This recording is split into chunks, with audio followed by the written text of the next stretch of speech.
Okay, चलिए दोस्तों, आप सभी का स्वागत है आपके अपने प्लेटफॉर्म डीके शिक्षा के ऊपर और मैं आपका एजुकेटर डीके गुप्ता। तो जैसे कि दोस्तों आप सभी बच्चों को पता होगा कि मैं आपके आने वाले एग्जाम्स किसके लिए, तो सीटेट पेपर 1 के लिए क्या करवाते हुए चल रहा था, तो पर्यावरण अध्ययन करवाते हुए चल रहा था, जिसमें मैंने आपको लास्ट लेक्चर में आपके टॉपिक को करवाते समय बोला था कि नेक्स्ट क्लास में आपका जो है वो क्लास 4 की, क्योंकि मैंने आप सभी बच्चों को बताया था क्या कि हम एनसीईआरटी की जो बुक्स होती है हम उसको फॉलो करते चल रहे थे, क्योंकि अगर आपको सीटेट एग्जाम पास करना है, क्रैक करना है, अच्छे नंबर लाने हैं, तो एनसीईआरटी बुक्स के अलावा कुछ फॉलो मत करो, क्योंकि सारा का सारा पेपर हूबहू लाइन खाकर यहाँ से पूछी जाती है।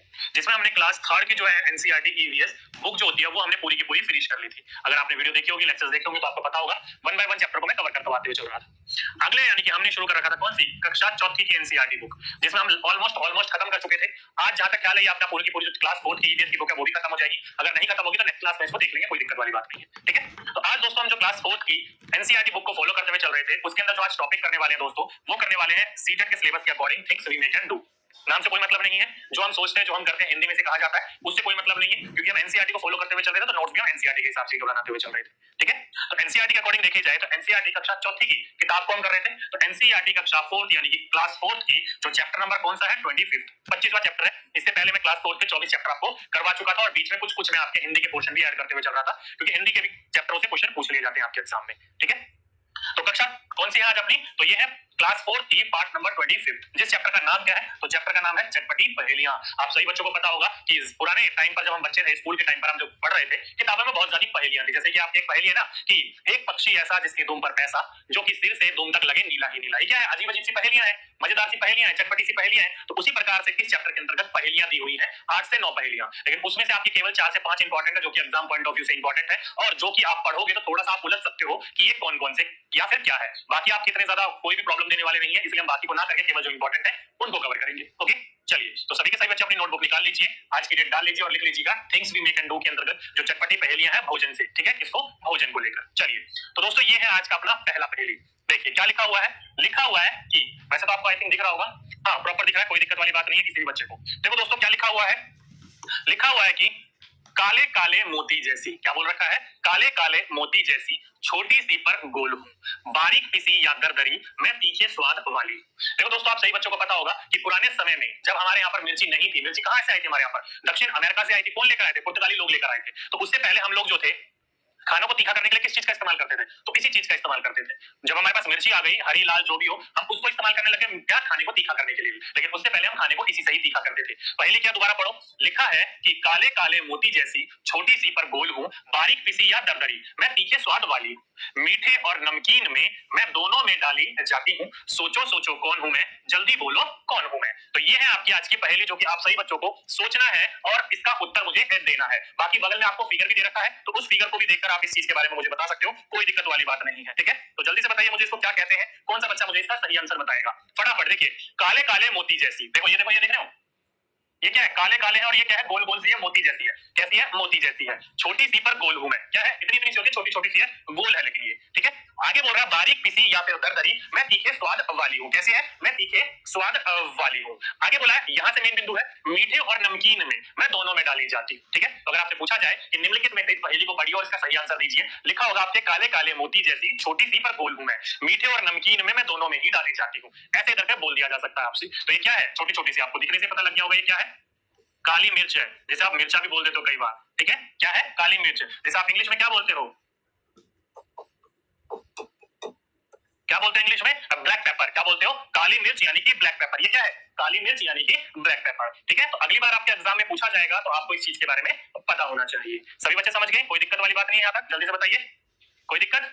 चलिए, तो पहली ध्यान रखिएगा, बोला जाएगा काले काले मोती जैसी छोटी सी पर गोल हूं मैं, बारीक पिसी या दरदरी। देखा होगा ना, कई बार आप इसे बारीक पीस लेते हो, पाउडर जैसा बना लेते हो, और कई बार दरदरी पीसी जाती है, जो कि हैंड ग्रेन भी किया जाता है, मतलब हाथ से ही पीस लिया जाता है, तो दरदरी सी होती है। मैं तीखे स्वाद वाली हूँ, काली मिर्च कैसी होती है, तीखे स्वाद वाली होती है, खाना हम पहले इसी से ही तीखा करा करते थे, ठीक है। तो ये सारी की सारी आपको पहली पूरी लाइन आपको ध्यान रहनी चाहिए, कहीं से भी कोई सा भी बिंदु देखने को मिलेगा आपके एग्जाम में तो आपको पता होना चाहिए कि ये ब्लैक पेपर की बात कर रहा है, काली मिर्च की बात कर रहा है, ठीक है। चलिए आगे देखिए, बिंदु लिखा हुआ है, क्या लिखा हुआ है कि मैं हूं कुट्टन, क्या लिख रखा है कि मैं हूं कुट्टन, मैं केरल में रहता हूँ। मेरे घर के आंगन में मसालों का बगीचा है। क्या बोल रहा है कि एक लड़का है, बोल रहा है मेरा नाम क्या है, कुट्टन, जो कि मैं कहाँ रहता हूँ, केरल में रहता हूँ। कहाँ रहता हूँ, केरल में रहता हूँ। और बोल रहा है कि मेरे घर के आंगन में ही, कहा, मेरे घर के आंगन में ही एक बगीचा है, किसका, मसालों का।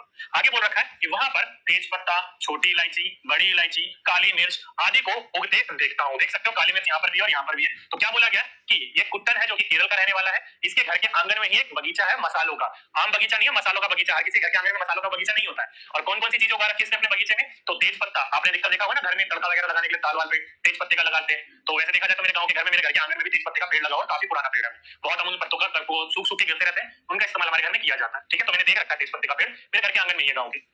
तो तेज पत्ता है, छोटी इलायची, बड़ी इलायची का पेड़ मैंने नहीं देखा, और काली मिर्च का रियल में नहीं देखा, फोटोज वगैरह में, वीडियोस वगैरह में बहुत देखा है, लेकिन छोटी इलायची, बड़ी इलायची, काली मिर्च वगैरह का मैंने पेड़ अब तक नहीं देखा है। कभी केरल जाना हुआ तो मैं जरूर इन चीजों के बारे में देखूंगा भी और वीडियो भी बनाऊंगा, क्योंकि मुझे देखने का बड़ा शौक है इन चीजों को। ठीक है, तो यहाँ से क्या बोला, केरल के बगीचे में क्या क्या होता है, तेज पत्ती, छोटा इलायची, बड़ा इलायची और काली मिर्च। तो डायरेक्टली एग्जाम में आपके लेटेस्ट वाले पेपर में पूछा गया था कि एक बच्चा केरल का रहने वाला है जिसके घर के आंगन में ही मसालों का बगीचा है।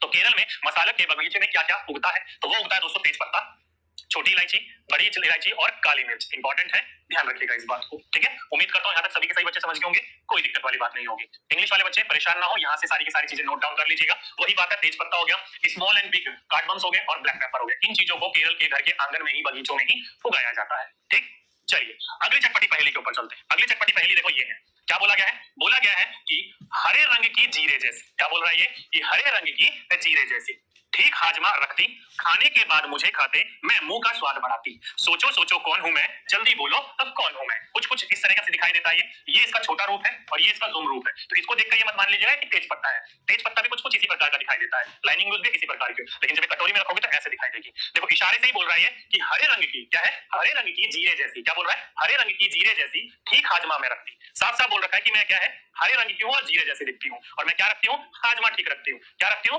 हाजमा ठीक रखती हूं, और खाने के बाद मुझे खाते हैं और मैं स्वाद का मुंह बढ़ाती हूं। ठीक है, मतलब मुंह का स्वाद बढ़ाती हूं, सोचो सोचो कौन हूं मैं, जल्दी बोलो कौन हूं मैं। तो सीधी सीधी सी बात है, किसकी बात करी जा रही है, वो सौंफ की बात करी जा रही है। किसकी बात करी जा रही है, सौंफ की बात करी जा रही है। किसकी बात करी जा रही है दोस्तों, सौंफ की बात करी जा रही है। किसकी बात करी जा रही है, सौंफ की, क्योंकि ये कैसी होती है, हरे रंग की होती है, छोटी सी होती है और लगभग लगभग जीरे की तरह ही दिखाई देती है। ठीक है, तो डायरेक्टली कैसी हुई, सौंफ की तरह हुई। ठीक, आगे आपसे बोल रखा है कि मैं क्या करती हूँ, ठीक हाजमा रखती हूँ। आपने अधिकतर देखा होगा होटल्स वगैरह में या घर में जो मेहमान वगैरह आते हैं तो उनको खाने के बाद हम क्या देते हैं, यही देते हैं, सौंफ वगैरह, मीठी जिसे बोल सकते हो, कोटिंग करी हुई या नॉर्मल, इसको खाया जाता है ताकि हाजमा जो है वो ठीक रहे। तो अगली बार पूछा जाएगा आपसे कि हरे रंग की जीरे जैसी, ठीक हाजमा रखती, खाने के बाद मुझे खाते, मैं मुंह का स्वाद बढ़ाती। तो किस चीज की बात कर रहा है, तो दोस्त ये सौंफ की बात कर रहा है। किसकी बात कर रहा है, सौंफ की बात कर रहा है। ओके, इंपॉर्टेंट बिंदु है, ध्यान रखिएगा, पूछा जाएगा आपसे तो आपको पता होना चाहिए। ओके, चलिए तो ये थी आज की अपनी दूसरी क्या पहेली।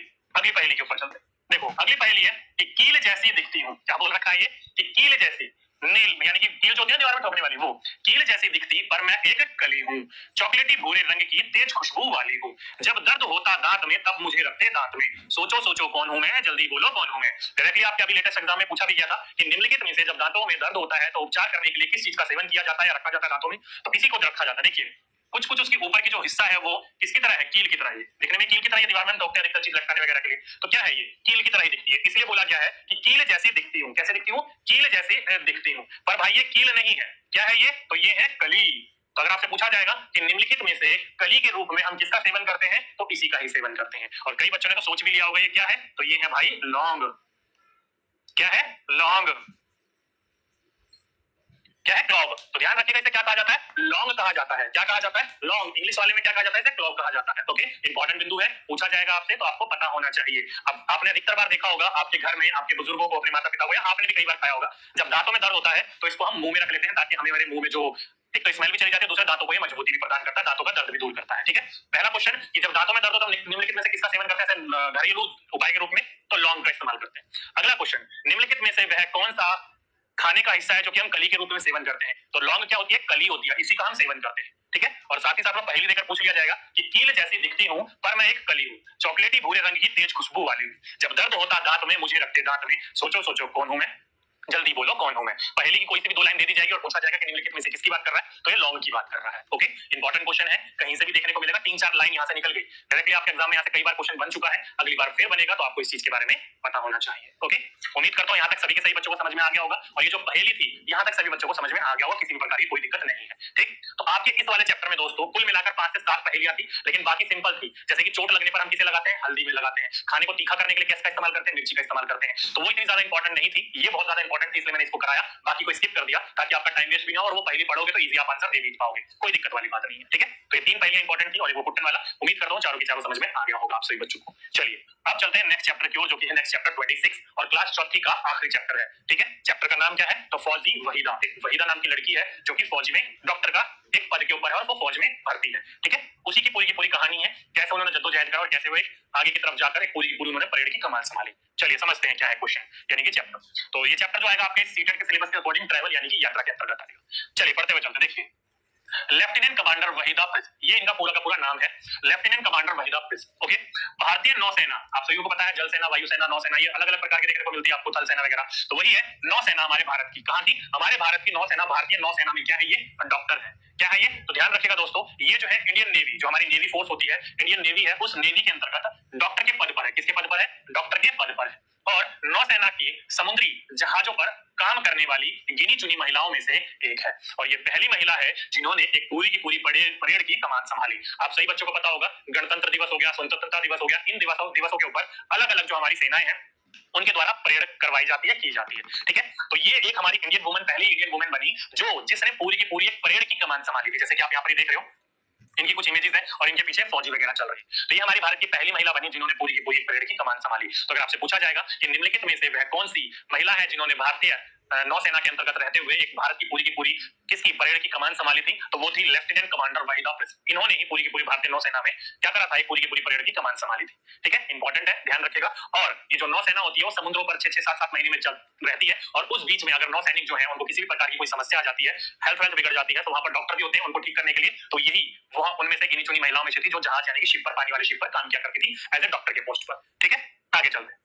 आगे चले, पूछ देखा जाए तो कहां की रहने वाली थी, तो ये जम्मू कश्मीर की रहने वाली थी। कहां की रहने वाली थी, जम्मू कश्मीर की रहने वाली थी। जम्मू कश्मीर की राजौरी जिले में, क्या है, जम्मू कश्मीर में एक जिला है राजौरी, वहां पर एक छोटा सा गांव है थाना मंडी नाम का। क्या नाम है, थाना मंडी नाम का एक छोटा सा गांव है, वहां की ये रहने वाली है। और स्कूल के समय कैंपों में भी ये क्या करती थी, भाग लिया करती थी। स्कूल में आपने देखा होगा एनसीसी वगैरह के कैंप वगैरह लगते हैं, उन कैंपों में भी ये क्या करती थी, भाग लिया करती थी। और पहाड़ों पर भी चढ़ती थी, और जो गर्ल गाइड होती हैं वो भी थी। देखा होगा ना आपने, जो पूरे के पूरे कैंपों वगैरह को ट्रीट करती हैं, गाइड करती हैं। ठीक है, तो गर्ल गाइड के रूप में भी थी। और नौसेना के हर जहाज पर अस्पताल यानी कि हॉस्पिटल होता है तथा फर्स्ट एड भी दी जाती है, तो उसी के रूप में आगे जाकर इनका उस डॉक्टर के पद पर इनको देखने को मिला। जब इनसे पूछा गया कि आप नौसेना में डॉक्टर कैसे बन गई, तो इन्होंने बोला कि काफी इन्होंने क्या करी थी, जद्दोजहद करी थी। साथ ही साथ में जो इनकी बहनें हैं वो भी ऑलरेडी कोई वकील है, कोई जम्मू की पुलिस के अंतर्गत भर्ती है, क्योंकि इनके पिताजी चाहते थे कि अलग अलग जो इनकी बहनें हैं वो अलग अलग पद पर देखने को मिले हमारे सरकार की, हमारे देश की सेवा करने में। तो इसकी जो बहन है वो जम्मू की पुलिस के अंतर्गत भी है, और ये खुद नौसेना के अंदर डॉक्टर भी है। ओके, तो इन्होंने कहा इसके लिए मुझे काफी मेहनत करनी पड़ी।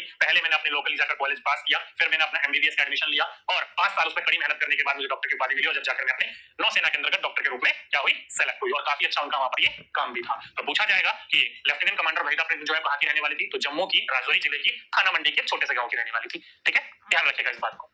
आगे चलें तो जब परेड होती है तो लीडर के पीछे 4 टुकड़ियां चलती हैं। आप सही बच्चों को पता होगा, परेड जब होती है, आपने 26 जनवरी किसी न किसी मौके पर टीवी पर जरूर देखी होगी। जो लीडर होता है, जैसे कि इनकी जो लीडर थी वो कौन थी, तो लेफ्टिनेंट कमांडर वहीदा प्रिंस थी। ठीक है, तो वो लीडर थी, उन लीडर के पीछे कितनी टुकड़ियां चलती हैं दोस्तों, 4 टुकड़ियां चलती हैं। कितनी टुकड़ियां चलती हैं, 4 टुकड़ियां चलती हैं। और पूरी की पूरी परेड में कितने निर्देश देने होते हैं, तो 36 निर्देश देने होते हैं। और निर्देश भी ऐसे देने होते हैं कि जो आप आगे बोल रहे हो वो सबसे आखिरी में जो चौथी टुकड़ी है उसके आखिरी जो सैनिक है उस सैनिक तक वो आवाज जाए और उसको पता चले कि हमारी लीडर जो है वो हमें क्या निर्देश दे रही है, और उसी निर्देश के ऊपर पूरा का पूरा जो टुकड़ियां होती हैं वो कार्य करती है। जैसे कि दाएं मुड़, बाएं मुड़, ये सारे के सारे निर्देश होते हैं ना, तो ऐसे करके 36 निर्देश देने होते हैं। कितने निर्देश देने होते हैं, तो ध्यान रखिएगा, जब परेड होती है तो लीडर के पीछे 4 टुकड़ियां चलती हैं, और पूरे के पूरे परेड के अंतर्गत 36 निर्देश देने होते हैं लीडर को। ओके, जब ये पूरा का पूरा ये चल रहा था तो कई बच्चों ने इनसे क्वेश्चन पूछा, या कई लोगों ने पूछा कि आप इतने के लिए कैसे चुनी गई, तो उन्हें बताया गया कि इसके लिए मुझे काफी मेहनत करनी पड़ी, मुझे काफी लोगों ने देखा मेरा काम काफी अच्छा था, तो इससे खुश होकर जो मेरे सीनियर्स थे उन्होंने इसलिए मुझे चुना, और 1.5-2 महीने से ये रोज प्रैक्टिस कर रही थी किस चीज के लिए, इन निर्देश को देने के लिए, और पूरी बुलंद आवाज में बोल सके ताकि आखिर तक आवाज जा सके। ठीक है,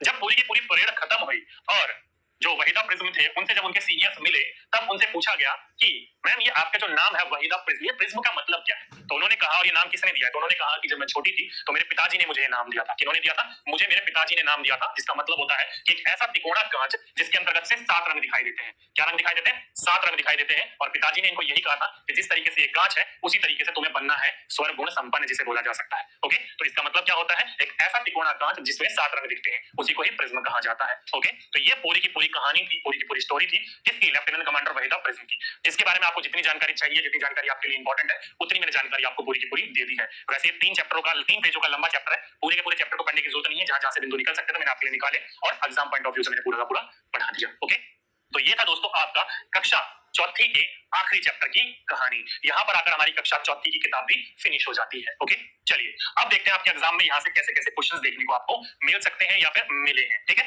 तो पहला क्वेश्चन आपकी स्क्रीन के ऊपर पढ़ो। Read the puzzle given below and choose the correct option. नीचे दिए गए पहेली को पढ़िए और सही विकल्प का चयन कीजिए। लिखा है कि कील जैसी दिखती हूं पर मैं एक कली हूं। तो ऐसा कौन सी पहेली है जिसमें लिखा हो कि कील जैसी दिखती हूं पर मैं क्या हूं? एक कली हूं। इलायची, लौंग, काली मिर्च या फिर जीरा? जल्दी से बताइए, कौन सा बच्चा बताएगा? अभी अभी हम जब पढ़ रहे थे तो इसके बारे में हमने पढ़ा था, कैसे दिखती है? कीली जैसी। मैंने आपको बोला था ना, कुछ इस प्रकार की दिखाई दे रही थी वो, ऐसी दिखाई दे रही थी ना, तो कील जैसी दिख रही है। तो कील जैसी दिखती है लेकिन कील ना होकर वो क्या है? कली है। हम कली के रूप में उसका सेवन करते हैं और वो क्या है? तो वो है लौंग। क्या है? लौंग। तो जिस जिस बच्चों ने इसका ऑप्शन नंबर सेकंड लगाया वो सभी के सही बच्चों ने क्या लगाया? बिल्कुल करेक्ट और बिल्कुल राइट आंसर लगाया। ठीक है, तो second is the correct option. चलिए आगे चलते हैं। अगला क्वेश्चन, एक ऐसे मसाले का नाम बताओ जो कि हम या हमारे हाजमा को सही रखता है। तो जल्दी से बताइए, निम्नलिखित में से ऐसा कौन सा स्पाइस है या फिर मसाला है जो कि हमारे हाजमे को सही रखने के लिए इस्तेमाल किया जाता है? या फिर पहेली के रूप में बोला जाए तो हरे रंग की दिखती हूं जीरे जैसी पर मैं क्या हूं? जीरा नहीं। ओके, तो निम्नलिखित में से कौन सा है खाने के बाद में खाई जाती हाजमा जो मैं ठीक रखती हूं? तो हाजमा ठीक रखने के लिए इस्तेमाल किया जाता है किसका? सौंफ का। तो option number second is the right answer. जिस जिस बच्चे ने लगाया सेकंड वो सभी के सही बच्चों ने बिल्कुल करेक्ट और राइट आंसर लगाया। ओके, तो second is the correct option and right option. चलिए अगला क्वेश्चन क्या बोला है कि एक ऐसे मसालों या मसाले का नाम लिखो जो नमकीन और मीठे दोनों चीजों में डाला जाता है। तो जल्दी से बताइए कि निम्नलिखित में से ऐसा कौन सा मसाला है जो नमकीन यानी कि सॉल्टी एंड स्वीट यानी कि मीठे दोनों चीजों में डाला जाता हो? तो option number A, option number B, option number C या फिर ऑप्शन नंबर डी? कौन सा बच्चा बताएगा? जल्दी से बताइए दोस्तों। चलिए, तो दोस्तों अभी अभी हमने पढ़ा था कि काली मिर्च यानी कि ब्लैक पेपर जो होता है इसको मीठे और नमकीन दोनों में डाला जाता है। तो जिस जिस बच्चों ने ऑप्शन नंबर सी लगाया वो सभी के सही बच्चों ने क्या लगाया? बिल्कुल करेक्ट और बिल्कुल राइट ऑप्शन लगाया। कोई दिक्कत वाली बात नहीं है। ओके, चलिए अगला क्वेश्चन क्या बोला गया कि निम्नलिखित में से किस राज्य को मसाले का राज्य कहा जाता है? तो दोस्तों अभी हमने पढ़ा था कि वो बच्चा जो है अपने घर के अंतर्गत ही मसालों को इस्तेमाल कर रहा था, मसालों को उगा रहा था, चाहे तेज पत्ता हो, छोटी इलायची हो, बड़ी इलायची हो, अपने घर के अंतर्गत ही काली मिर्च वगैरह उगा रहा था। तो इसलिए सबसे ज्यादा कंज्यूम करने वाला मसालों का वो भारत देश ही है और सबसे ज्यादा उत्पादन करने वाला भी भारत देश, जिसमें से केरल को क्या कहा जाता है? मसालों का राज्य यानी कि स्पाइसेस ऑफ किंगडम कहा जाता है।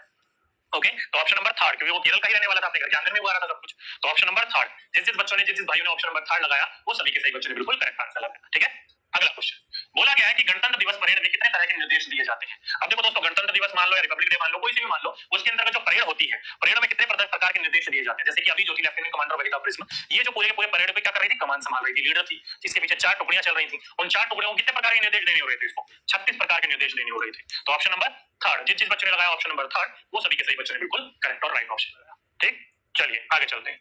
अगला क्वेश्चन बोला गया है कि लेफ्टिनेंट कमांडर वहीदा प्रिज्म यह भारतीय नौसेना में डॉक्टर है, निम्नलिखित में से किस राज्य की रहने वाली है? तो सीधा सीधा क्वेश्चन ये है कि जो लेफ्टिनेंट कमांडर वहीदा प्रिज्म थी वो कहां की रहने वाली थी? तो मैंने अभी अभी आपको बताया था, छोटा सा एक गांव है थाना मंडी, कहां पर? तो राजौरी जिले में। राजौरी जिला कहां है? तो जम्मू में। तो जम्मू की रहने वाली थी। तो यहाँ से क्या पता चला? Option number first. तो जिस जिस बच्चे ने लगाया यहाँ पर ऑप्शन नंबर फर्स्ट वो सभी के सही बच्चों ने क्या लगाया? बिल्कुल करेक्ट आंसर लगाया। Option number A is the right and correct option. ठीक है, चलिए तो ये था दोस्तों आज का अपना पूरा का पूरा चैप्टर, जिसमें हमने एनसीईआरटी जो बुक पढ़ते हुए चल रहे थे उसमें हमने क्लास 4 पूरी की पूरी फिनिश कर ली। ठीक है, उम्मीद करता हूं आप रिवीजन करते हुए चल रहे होगे, साथ के साथ क्लास 3 भी खत्म होगी, हमारी क्लास 4 भी होगी। उसी के बीच बीच में हम कुछ क्या पढ़ते हुए चल रहे थे? तो हिंदी के टॉपिक भी पढ़ते हुए चल रहे थे। सही सुन रहे हो दोस्तों, मैं इनके बीच में हिंदी के टॉपिक भी डालता हुआ चल रहा हूं ताकि आपको अलग से मेहनत ना करनी पड़े। ठीक है, तो आज हमने ईवीएस की एनसीईआरटी बुक्स के अंतर्गत एनसीईआरटी के अंतर्गत हमने क्लास 4 बिल्कुल फिनिश कर ली। ठीक है, अगले लेक्चर में जब हम लोग मिलेंगे तब वहां पर हम एनसीईआरटी फॉलो करेंगे, जिसमें हम कक्षा 5वीं की स्टार्ट करेंगे बुक चैप्टर नंबर फर्स्ट से। यानी कि हम यहाँ पर आकर चैप्टर क्लास 4 खत्म कर चुके हैं। अभी जो हमारी क्लास देखी जाए तो छोटी क्लास है, ज्यादा बड़ी क्लास नहीं हुई आज हमारी, लेकिन कोई बात नहीं, आज हम क्लास 5 स्टार्ट नहीं करेंगे। छोटी क्लास है लेकिन हमने चैप्टर खत्म कर लिया, क्लास की बुक खत्म कर ली, तो एंजॉय, छोटी सी क्लास को ही पढ़ते हैं, कोई दिक्कत नहीं, जल्दबाजी नहीं, आराम से पढ़ते हुए चलेंगे। ठीक है, आराम से कंप्लीट करते हुए चलेंगे। ओके, तो ये है आज के लिए दोस्तों आज का अपना लेक्चर। आज के लिए बस इतना ही रहने देते हैं, बाकी जब नेक्स्ट क्लास में मिलेंगे तो अपनी नेक्स्ट क्लास की बुक को शुरू करेंगे, ठीक है। तो चलिए दोस्तों, आज के लिए बस इतना ही। आपसे फिर मुलाकात होगी एक नेक्स्ट वीडियो में एक नेक्स्ट टॉपिक के साथ। जब तक के लिए सभी बच्चों को धन्यवाद।